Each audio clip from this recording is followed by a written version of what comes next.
நேற்று இன்றைக்கும் நடந்த ஹேப்பனிங்ஸை சேர்த்து ஒரு வீடியோவாக எடுத்திருக்கேன். இது வீடியோ ஜஸ்ட்டு நான் பின்னாடி வாய்ஸ் ஓவர் இம்பார்ட்டண்ட்டாக கொடுக்கணும், உங்ககிட்ட கொஞ்சம் பேசணுன்றதுக்காக தான் இந்த வீடியோ. இது நேற்று மார்னிங் எழுந்தனே சத்து மாவு கஞ்சி வச்சு கொடுத்துட்டு, அதுக்கப்புறம் மாவு நேற்று காலையில் தான் ஊற வச்சு அதையும் அப்படியே அரைச்சிட்டு இருந்தேன். சண்டே லீவுனாலும் அந்த ஒரு நாள் ரெஸ்ட் எடுக்கிறதுக்கே சரியாக போகுது. அதனால் மாவு அரைக்கிற வேலைலாம் அன்றைக்கி என்னால் சுத்தமாக பார்க்கவே முடியல. அன்றைக்கி ஒரு நாள் ரெஸ்ட் எடுத்து உடம்பு ரீசார்ஜ் பண்ணால் தான் அடுத்த 6 நாளுக்கு வண்டி கொஞ்சம் ஸ்மூத்தாக போகுது. அன்றைக்கி ரெஸ்ட் எடுக்க மிஸ் பண்ணிட்டேன்னா வண்டி ரொம்ப மக்கார் பண்ணுது. அதனால் அன்றைக்கி ஃபுல் ரெஸ்ட்டு தான் சண்டே. மாவு அரைக்கிற வேலையெல்லாம் மண்டே மார்னிங் ஹரிபரியாகவே செஞ்சுக்கிறது. அப்புறம் சண்டே சமைக்கவும் எதுவுமே செய்யலை. இந்த வாரம் ரொம்ப லேசியாக போயிடுச்சு. அதனால் சிக்கன் இருந்துச்சு, அதை மார்னிங் குழம்பு வச்சுட்டு, ஏற்கனவே புளிச்ச மாவு கொஞ்சம் இருந்துச்சு, இந்த மாவையும் சேர்த்து அப்படியே தோசை சுட்டு எல்லாருக்கும் சாப்பிட கொடுத்துட்டு, பசங்களுக்கு தோசையே டிஃபனாக இது லஞ்சாகவும் கொடுத்துட்டேன். ஏன்னா அவங்களுக்கு தோசை பிடிக்கும்ல, அதனால். அப்புறம் பசங்களும் சாப்பிட்டுட்டு ஸ்கூலுக்கு கிளம்பிட்டாங்க. ஆக்சுவலாக எங்களுக்கே தெரியாது, பெரிய பாப்பா ஸ்கூலுக்கு இன்றைக்கி தான் லாஸ்ட்டாக போவா, இதுக்கப்புறம் அந்த ஸ்கூலுக்கு போக மாட்டா அப்படின்ற ஒரு விஷயம் ஃபேஸ்புக்கில் தெரிஞ்சிருக்கோம். ஒரு 4 நாள் முன்னாடி ஒரு நல்ல விஷயத்துக்கு போகிறேன், என்னை விஷ் பண்ணுங்க அப்படின்னு சொல்லி நான் போட்டிருந்தேன். நிறைய பேர் விஷும் பண்ணியிருந்தாங்க.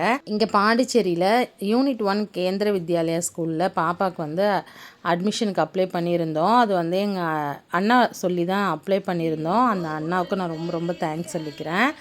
அவங்க சொல்லி நாங்கள் அப்ளை பண்ணோம். பட் நான் எந்த ஹோப்புமே இல்லை. அன்றைக்கி ஜஸ்ட்டு சும்மா ஆஃபீஸில் பெர்மிஷன் போட்டுட்டு போயிட்டு அப்ளை பண்ணிவிட்டு வரலாம், எது வேணால் நடக்கட்டும் அப்படின்னு சொல்லிட்டு தான் போயிட்டு பெரிய பாப்பாவுக்கு அப்ளை பண்ணிவிட்டு வந்தோம்.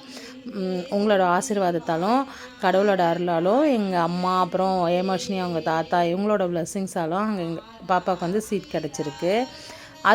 அதில் சீட் கிடைக்கிறது அவ்வளோ பெரிய விஷயமா, அதுக்கு ஏன் அப்படின்லாம் நீங்கள் நினைக்கலாம். நான் பிஎட் படிக்கும்போது கேந்திர வித்யாலயாவுக்கும் நான் ஓதியாவுக்கும் எங்களை காலேஜிலேருந்து அங்கே கேம்பஸ் சுற்றி பார்க்குறதுக்கு கூப்பிட்டு போயிருந்தாங்க. எங்களுக்கு அங்கே ஒரு செஷன் இருந்துச்சு.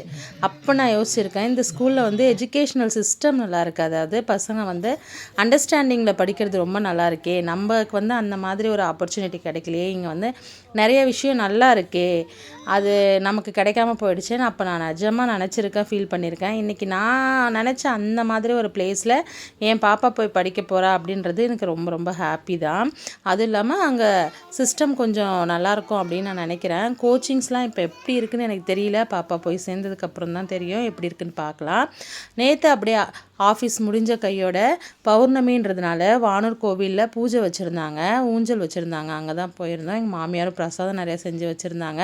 தயிர் சாதம், மாங்காய் சாதம், கொழுக்கட்டை எல்லாமே அதெல்லாம் சாப்பிட்டு நைட்டு வந்துட்டோம்.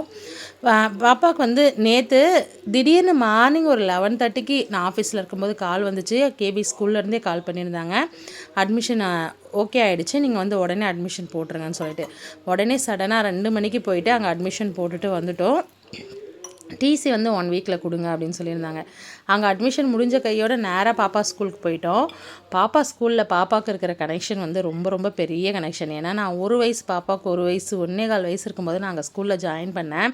பாப்பா விட்டு போய் ஸ்கூலில் விட்டுட்டு தான் நான் அவங்க வேலை செய்வேன். அங்கேயே தான் அவள் வளர்ந்தா அப்படின்னு சொல்லலாம். சடனாக அப்படியே 2.5 வயசில் அவள் எல்கேஜி அங்கே போட்டாச்சு. அங்கேருந்து இப்போது அவள் 6th ஸ்டாண்டர்ட் படிக்கிறா. மோர் தென் 7 இயர்ஸ் அந்த ஸ்கூலில் இருக்கா. அதுவும் இல்லாமல் அவள் தான் எப்பயுமே அவள் கிளாஸ் ஃபஸ்ட்டு வருவாள். அதனால் எல்லாருக்குமே ஒரு செல்ல பிள்ளையாக இருந்தால்.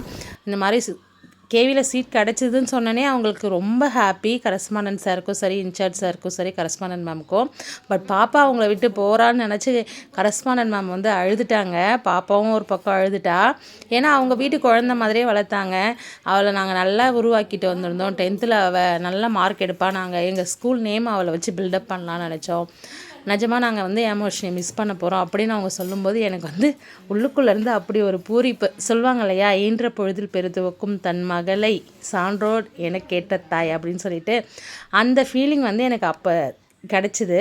ஏன்னா நம்ம புள்ள ஸ்கூலை விட்டு போகிறத நினச்சி கரஸ்பாண்டன்ட் மேம் அழுகிறாங்களே அப்படின்னு சொல்லிட்டு எனக்கு அந்த மொமெண்ட் எப்படி எக்ஸ்ப்ரெஸ் பண்ணுறதுனே தெரியல.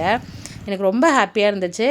பாப்பா அந்தளவுக்கு சமத்தான ஒரு ஸ்டூடெண்ட்டாக இருப்பாள், ஒபீடியண்ட்டான ஸ்டூடெண்ட்டாக இருப்பாள், எல்லோரையும் ரெஸ்பெக்ட் பண்ணுவாள், நல்ல ஸ்டூடெண்ட்டாக இருப்பாள். அவங்க அந்த மாதிரிலாம் சொல்லிவிட்டு எனக்கு நான் கேட்ட உடனே அடுத்த 1/2 அன் ஹவரில் டிசி சட்டுன்னு ரெடி பண்ணி கொடுத்துட்டாங்க. எல்லா திங்ஸுமே கொடுத்துட்டாங்க. ஃபீஸுமே பேலன்ஸ் எதுவுமே கேட்கல, எல்லாத்தையும் சின்ன பாப்பாவுக்கு அட்ஜஸ்ட் பண்ணுறேன் அப்படின்னு சொல்லிட்டாங்க. எனக்கு ரொம்ப ஹாப்பியாக இருந்துச்சு. சத்தி சாருக்கும் காயத்ரி மேம் கூட ரொம்ப ரொம்ப பெரிய தேங்க்ஸ். நாளைக்கு ஸ்கூல் வீடியோவில் பார்க்கலாம்.